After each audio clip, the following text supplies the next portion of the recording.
a salir hoy, entonces. Pero bueno, entonces volvamos. Entonces estamos hablando de memoria, ¿cierto? Entonces, en la parte de memoria es supremamente importante lo que es el sistema límbico, que es en esencia lo que vamos a estar viendo hoy. El sistema límbico entonces fue descrito, el lóbulo límbico, por Paul Broca. ¿Y qué es lo que él describió? Que si ustedes miran un corte medial aquí del cerebro, a ver que parece que esto era más completo, pero no parece, en algunos aspectos. Si ustedes miran un corte medial, ustedes pueden ver que esta parte del diencéfalo con el cuerpo calloso, pues hay un giro que lo está rodeando, ¿cierto? Miren que está rodeando, ¿cierto? O sea, un limbo. Y sigue por acá, y sigue por acá por el giro parahipocampal, ¿cierto? O sea, le da como que lo envuelve. ¿Sí lo ven? Entonces él describió esas estructuras como el sistema límbico. El sistema límbico, vean este aquí tan bonito, ¿cierto? Continúa ahí y sigue así. Bueno, entonces, el sistema límbico es muy importante en los procesos de memoria y de la parte emocional, ¿cierto? De conducta emocional. Entonces, empecemos a ver algunas partes de ese sistema límbico. Si miramos acá, tenemos lo primero que es el gyrus cinguli, ¿cierto? Ese gyrus cinguli, cuando viene y se mete por acá por la parte de abajo de esta estructura que ya la conocen, que es el cuerpo calloso, entonces este giro se convierte en giro subcalloso, ¿cierto? El giro subcalloso. Hay una que no dice mucho en los libros, en algunos libros de neuroanatomía, y es que cuando pasa por acá, hace un estrechamiento ese gyrus cinguli, ahí pues está un poquito desbaratado, pero hace un sí, no está, aquí sí, véalo por acá, hace un estrechamiento, ¿cierto? A eso le dicen el istmo del gyrus fornicatus, eso, entonces, istmo del gyrus fornicatus, istmo es un estrechamiento, como el istmo de Panamá, ¿cierto? Entonces, así, pero eso pues como le digo, en algunos libros de neuroanatomía sale, entonces eso casi con seguridad no le van a preguntar. Bueno, si miramos acá en el giro subcalloso, esta parte anterior, esta parte de este sector, es donde están los núcleos septales. Entonces ese es el área septal. El área septal, ¿cierto? El área septal es muy importante en la parte de, no solamente en conducta emocional, sino en la parte de sexual, de respuesta sexual. En el orgasmo, esa es la parte que se activa. ¿Ya? Bueno, sigamos entonces. Tenemos el giro cinguli y lo que ya conocen del giro parahipocampal. Dentro del giro parahipocampal está obviamente el hipocampo. El giro hipocampal, como ya saben, tiene un engrosamiento aquí en la parte anterior. Esta parte de acá, de acá, esta porción de acá. Eso corresponde al uncus, ¿cierto? En el uncus hay un surquito, este surquito de acá, que es el surco rinal o fisura rinal. Es fisura porque se supone, aunque se ve con dificultad, muy tenue, es fisura porque deforma la sustancia blanca, ahí, ¿cierto? A ver, yo les muestro bien. Bueno, a ver, Aquí ya empieza a aparecer entonces lo que es el hipocampo. Fíjense, era que se forma lo que yo les decía, que se empieza a enroscar sobre sí, ¿cierto? Fíjense, era que ahí se forma como una espiral. Esa es la parte anterior del hipocampo. ¿Cuál es el que me había mostrado ahorita? Ah, sí, este. Perfecto. Entonces, en ese hipocampo tenemos que vino y se enroscó ahí. A ver, hay uno que de pronto se puede ver bien el espiral.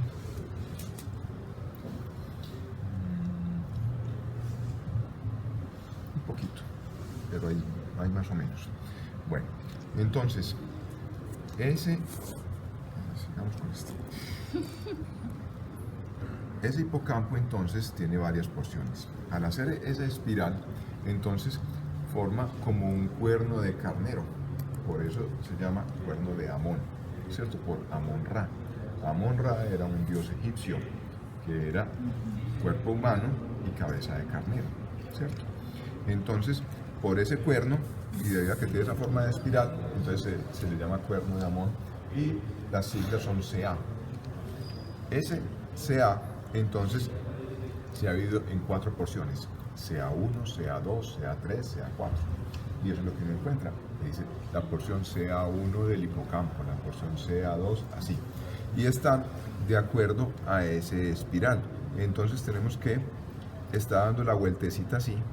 Y la primera porción de la espiral es CA1, la segunda es CA2, la tercera es CA3 y la última es CA4. ¿Cierto? Bueno, además ustedes ven que bueno, el hipocampo tiene una característica muy especial y parte de estas estructuras que voy a estar hablando. El hipocampo, la corteza hipocampal no tiene sino 3 capas, mientras que si tomamos, por ejemplo, por acá cualquier otra de estas partes de corteza tiene 6. Eso significa que es la forma más antigua de corteza, por eso se llama archicórtex, ¿cierto? O alocórtex. Entonces tiene solamente 3 capas. Lo que ocurrió es que en un momento dado se duplicó eso y quedamos con 6 capas, ¿cierto? La capa de la mitad es la capa piramidal, o sea, donde están las células piramidales, que son las que producen el axón, que se proyectan. Entonces, esas células forman esta capita blanca que ustedes ven que lo están rodeando acá, ¿cierto? Vean que hay como una telita blanca en relación con esto que es el cuerno temporal del ventrículo, ¿cierto? Entonces vean que hay como una telita blanca. Esa telita blanca es el alveus. El alveus, o sea, son los axones de esas células piramidales del hipocampo que se van a la superficie y tapizan esa superficie de ese ventrículo. Ese alveus entonces va y se acomoda hacia un ladito. Aquí no está muy bueno, pero se van aquí hacia esta esquina y forman la fimbria. O sea, se están enroscando, ¿cierto? Y se acumulan en la esquina. Y forman entonces la fimbria. A ver, yo creo que en este se ve mucho mejor. Veanla aquí. Esta cosita es la fimbria. Vea que esa telita se aglomera acá, ¿cierto? La fimbria, ¿cierto? Vean, el alveus y aquí viene la fimbria, ¿cierto? Muy bien. La fimbria después va siguiendo hacia atrás y va a formar lo que es el fornix.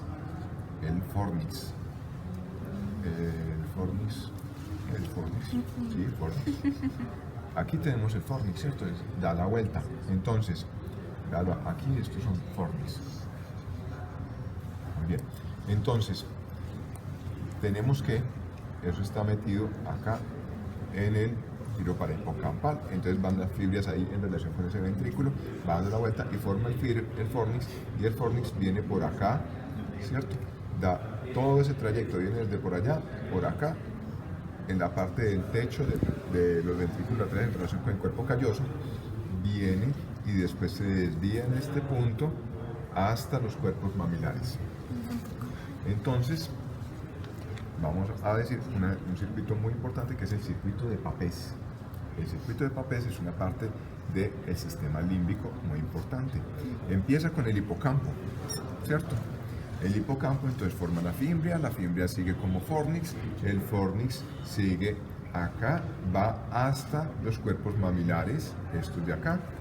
De los cuerpos mamilares se proyectan hacia los núcleos anteriores del tálamo, el núcleo anterior del tálamo, tubérculo anterior del tálamo. Esas fibras que van del cuerpos mamilares al tálamo es el fascículo mamilotalámico, o también te dicen el fascículo de Vic-Asir. Entonces llega a esa parte anterior del tálamo. Del tálamo se proyecta al cíngulo, ¿cierto? Y del cíngulo vuelve nuevamente al hipocampo. Ese es el circuito de Papez, muy importante en la parte del sistema límbico, en la parte emocional. Entonces, con el fornix, vamos a decir entonces las diferentes partes de ese fornix. Tenemos la primera porción que es esa fimbria, ¿cierto? La fimbria después sigue hacia atrás y ya en relación con el esplenio vienen en esta forma, ¿cierto? Entonces tiene unos pilares posteriores. Entre los pilares posteriores tienen este ángulo y se encuentran aquí los dos junticos. En este punto hay intercambio de fibras de un fornix con el otro. Enseguida los vamos a mirar ahí en los preparados. Que es la comisura hipocampal. También se le dice lira o salterio. Entonces ahí están pasando fibras de un hipocampo a otro, ¿cierto? Después sigue ya uno al lado del otro, ahí como lo estábamos viendo acá con el cuerpo calloso, y sigue el cuerpo del fornix. Después en esta parte anterior, entonces va y viene otra vez en este sentido, ¿cierto? O sea, desciende así vertical y forma los pilares anteriores del fornix. Esas son las porciones del fornix. Entonces, vamos a ver. Vea, por ejemplo acá, eso que ustedes ven acá es la comisura hipocampal. Vea que aquí está un fornix, ya les voy a mostrar para allá, un fornix, y aquí está el otro, y vea que hay como una telita entre los dos, ¿cierto? Lira era ese instrumento musical de la antigüedad, el que según dice la historia es que Nerón cuando se estaba quemando Roma tocaba, ¿cierto? Veanlo ahí. Ahí, ¿cierto? Si ven un fornix acá, otro acá, y la telita entre los dos, ¿cierto? Muy bien. Ahí está. ¿La ven? Muy bien. Entonces, pues tiene ese nombre porque es similar a la forma de una lira. O sea, la lira era como una letra B con cuerdas así, ¿cierto? Muy bien. Entonces, ¿qué es eso? miremos otros cortes. Bueno, aquí pues se ven también muy bien los fornix. Veanlos ahí. Acá, aquí ya está uno al lado del otro, ¿cierto? Fornix al lado del otro, ¿ya? Se continúan, a ver, aquí, véalos acá, esto es fornix, dígame la otra, ya hay como van acompañaditos uno con el otro, ¿cierto? En relación con la parte del techo, de los ventrículos laterales y el septum pelúcido, ¿cierto? Muy bien. Vea, aquí sí se ve muy bonito la comisura anterior, veanla que tan bonita acá, ¿cierto?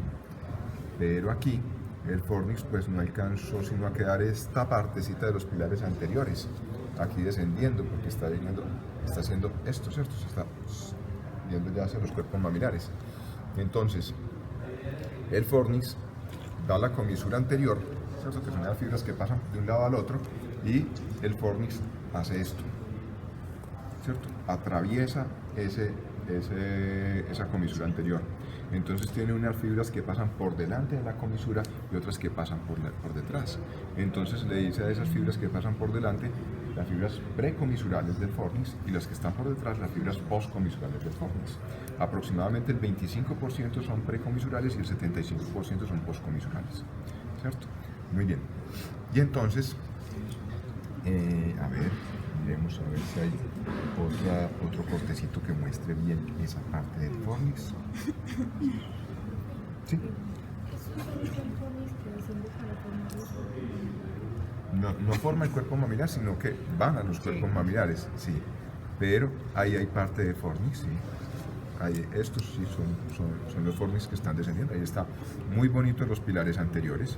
Véalo, acá cómo va el fornix. Véalo, aquí cómo van uno al lado del otro. Y vea cómo siguen ahí y van en picada aquí a descender, ¿cierto? A llegar ahí. Esos sí, esos pilares anteriores del fornix que se van un poquito hacia atrás para cuerpos mamilares, ¿cierto? Una buena guía, pues obviamente ustedes saben, aquí está el quiasma y aquí están los cuerpos mamilares.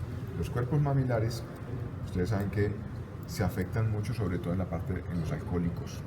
En los alcohólicos, cuando uno saca un cerebro de un alcohólico, uno ve sus cuerpos mamilares de un color más gris y aplastados, pues, muy deteriorados. Se dañan esas estructuras. Bueno, entonces, tenemos, antes de que se termine de dañar este corte, vea cómo se forma aquí de bonito, vea el fornix y vea el hipocampo como viene acá. Es como si fuera la colita, ¿cierto? Claro, qué bonito acá. ¿Cierto? Muy bien. Entonces, ya dijimos que eso hace como una espiral en ese punto. Ya tenemos el alvéolo, la fimbria, el fornix, ¿cierto? tenemos entonces esta rayita que tenemos en la mitad, en ese hipocampo, es el giro, el giro dentado, ¿cierto? El giro dentado. O sea, cuando hace toda esa invaginación, el giro que queda en la mitad, la parte de corteza que queda en la mitad, es el giro dentado. Ahí hay una parte importante, y es que el bordecito que está en la base de la espiral antes de que empiece CA1, ¿cierto? Esa parte de corteza que da hacia la parte lateral, medial del ventrículo, o sea, este borde de acá vendría a ser el reborde de acá. Esa área es el subículo, ¿cierto? Subículo. Y lo que está antesito del subículo, esta parte de por acá, es el presubículo. Fácil, ¿sí o no? Presubículo y subículo. Después del subículo, entonces ya sigue CA1, CA2, CA3, CA4. La parte que tenemos dentro es el giro dentado. Sería como por acá. Exactamente, este bordecito de acá. Este borde de acá es el subículo. ¿Listo? Muy bien. Entonces, ahí se forma un circuito que se llama el circuito hipocámpico. El circuito hipocámpico es muy importante en los procesos de memoria, ¿cierto? Es el que está dando vueltas la información, todo lo que hemos estado haciendo últimamente está ahí dando vueltas esa información, y si nosotros la reforzamos, entonces fijamos esa información por medio de un potencial a largo plazo, que se da ahí en ese circuito. Si no, pues se va perdiendo la información. Entonces ahí tenemos el mecanismo de memoria a corto plazo y a largo plazo. Ese circuito hipocampal entonces empieza con la parte del subículo. Todo en el subículo es muy importante porque como es esa espiral, toda la información que ingresa al hipocampo y toda la que sale del hipocampo tiene que pasar por el subículo, ¿cierto? Entonces empieza por el subículo. Del subículo proyecta a giro dentado por las fibras perforantes. De las fibras perforantes del giro dentado, de las células del giro dentado, proyecta a CA3 por las fibras musgosas. O sea, así se llaman los axones de CA3, del giro dentado a CA3. De CA3 manda fibras a CA1, que se llaman las colaterales de Schaffer. Y de CA1 proyecta nuevamente a corteza entorrinal y subículo, ¿cierto? O sea, la corteza entorrinal, pues ahí ven que está aledaña al subículo. Entonces, lo que tenemos es que eso está dando vueltas, o sea, lo que llamamos un circuito reverberante. Y eso es lo que se cree en la actualidad, de que así funciona la memoria a corto plazo. O sea, todo lo que nosotros estamos recordando, lo que hicieron antes de venir aquí, lo de ayer, cosas así, se están dando vueltas ahí en su hipocampo. ¿Listo? Muy bien. Entonces, ya tenemos las diferentes porciones de CA1, a ver, subículo, CA1, CA2, CA3 y CA4 y giro dentado. ¿Listo? Muy bien. ¿Qué más nos falta? Prácticamente estamos listos. Muy bien. Hay unas estructuras de las que pocos libros de neuroanatomía hablan. Y es muy curioso porque es que son estructuras que uno las puede ver. Eso, obviamente no creo que lo vayan a preguntar, pero es que es bueno que lo sepan para que no se dejen despistar por ahí. Una es que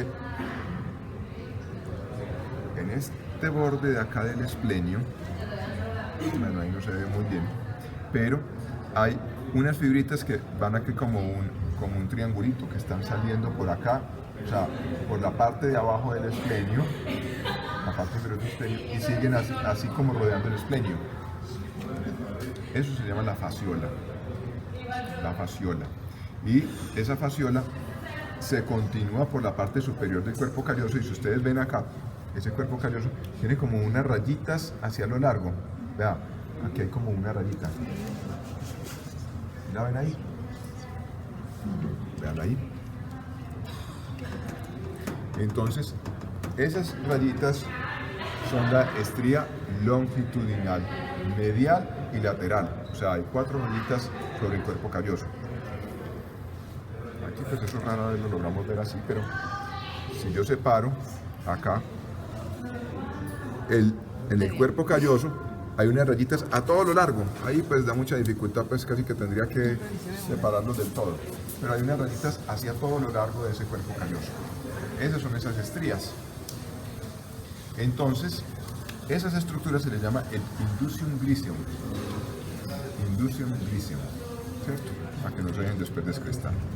Otra cosa es el 13º par craneal. El 13º par craneal, sí, en todos los libros dice 12, pero recientemente están hablando de un 13º par craneal, que para nosotros suena hasta charro porque es el par 0, ¿cierto? O el 0 par, ¿cierto? El par 0 está al lado del bulbo y tracto olfatorio. Pues en humanos está muy reducido, entonces es unas fibritas, bueno, aquí ya no hay, pero son unas fibritas que van, algunos la pintan incluso sobre el tracto olfatorio, pero otros la pintan como una estría, como unas fibritas que van aquí a lo largo, ¿cierto? No se ha caracterizado muy bien en los humanos, pero se sabe en los animales que tiene que ver con la parte de las ferormonas, ¿cierto? Y ¿En los humanos también está desarrollado? lo han descrito también en humanos, pero no hay un buen estudio en humanos de esas estructuras, pues, ¿cierto? O sea, que indiquen como cuál es el circuito, así, no. Se ha hecho esporomología con animales, ¿no? Especialmente. Bueno, ¿qué más? No, ya tenemos hipocampo, ya tenemos hipófisis, ya tenemos circuito de Papez, circuito hipocámpico. Eso es todo. No veo más. Bueno, muchachos, si quieren que les muestre alguna cosa, si ¿Puede volver a mostrar los núcleos del putamen y eso? Claro que sí. Muy bien, a ver que creo que en este se está dando mejor. No, en este no. Uno de estos que había una bajada muy bonita.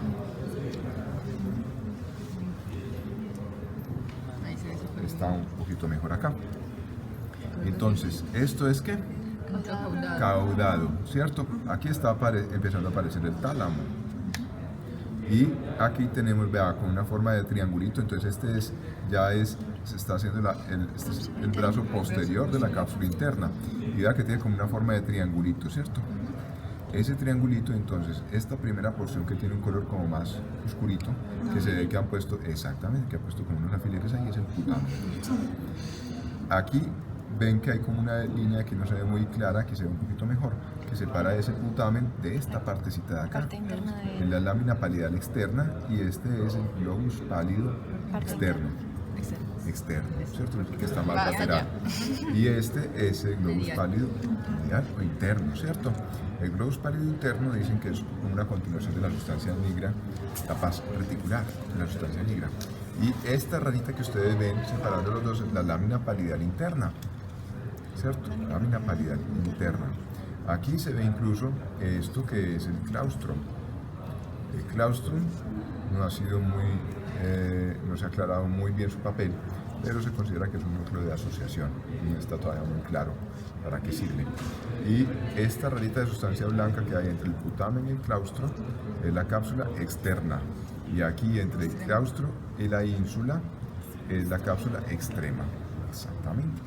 Y aquí está, ¿qué es esto? No, El la núcleo amígdala. Núcleo amigdaloide. Acuérdense que hay varias amígdalas, ¿cierto? Esta amígdala que tenemos acá y la otra amígdala del cerebelo, ¿cierto?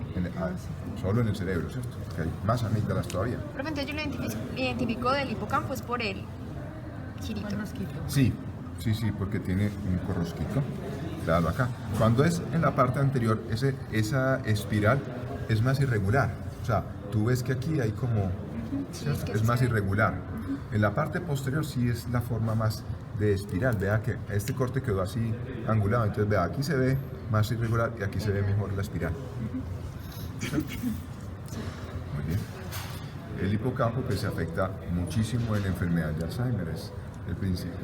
Se ha dicho que es el principal blanco Aunque hay otras estructuras también que se dañan mucho. Ve aquí, esto es fornix. Lo cogieron así en el corte lateral, ahí que cogió parte de fornix. Da el septum pelúcido, la relación del fornix con el septum pelúcido, da cómo se está dirigiendo allá hacia el cuerpo maminal, ¿cierto? ¿Esto es qué?